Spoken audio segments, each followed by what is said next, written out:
సంచలనం సృష్టిస్తున్న drugs mafia case విచారణ అల్లాటప్పగా సాగడం లేదు.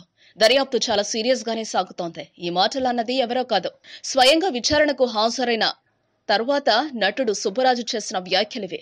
ఎక్సైజ్ సిట్ అధికారులు పక్కా ఆధారాలతో ప్రశ్నలు సంధిస్తుండటంతో అబద్దం చెప్పాలని చూసినా దొరికిపోతున్నారు.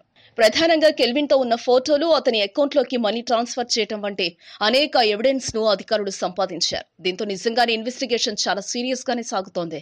దర్శకుడు పూరి జగన్నాథ్ మొదలుపెట్టి శ్యామ్ కే నాయుడు, సుబ్బరాజులను విచారించారు. వీరి నుంచి అనేక కీలక ఆధారాలు సేకరించినట్టు తెలుస్తోంది. ముఖ్యంగా సుబ్బరాజు ఇచ్చిన సమాచారం ఆధారంగా మరికొందరి చుట్టూ ఉచ్చు బిగుస్తోంది. తెలుగు సినీ పరిశ్రమలో కీలకంగా వ్యవహరించే ఓ కుటుంబానికి చెందిన నిర్మాత ఇద్దరు తనయులు డ్రగ్స్ వినియోగిస్తారని సుబ్బరాజు విచారణలో వెల్లడించినట్టు సమాచారం.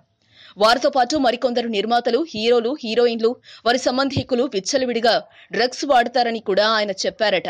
మొత్తంగా సినీ పరిశ్రమకు చెందిన దాదాపు 15 మంది పేర్లను సుబ్బరాజు వెల్లడించినట్లు స్పష్టమవుతోంది.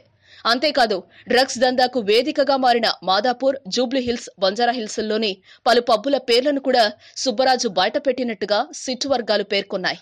అయితే పూరి జగన్నాథ్ డ్రగ్స్ తీసుకుంటారా, లేక ఆయనే మీకు డ్రగ్స్ సరఫరా చేస్తారా అన్న విషయంపై ఏం సమాధానమిచ్చారో తెలియరాలేదు. అయితే తాను మాత్రం డ్రగ్స్ వినియోగించానని సుబ్బరాజు చెప్పుకొచ్చాడు. ఇదిలా ఉంటే హీరోయిన్ చార్మి ఎంట్రీ తర్వాత మరిన్ని ట్విస్టులు ఉంటాయని భావిస్తున్నారు. ప్రస్తుతం ఆరోగ్యం బాగలేదని కొంత గడువు కోరిన చార్మి చాలా డిప్రెషన్లో ఉన్నట్టు తెలుస్తోంది. పూరిని అడిగిన ప్రశ్నలను దృష్టిలో ఉంచుకుని తనకు ఎలాంటి ప్రశ్నలు ఎదురవుతాయో తన లాయర్లతో ఇప్పటికే ఓ క్వశ్చనియర్ తయారు చేసుకుంది. ఈ నేపథ్యంలో చార్మిని అడిగే ప్రశ్నలు, ఆమె చెప్పే సమాధానాలు అందరిలోనూ ఆసక్తి రేపుతున్నాయి.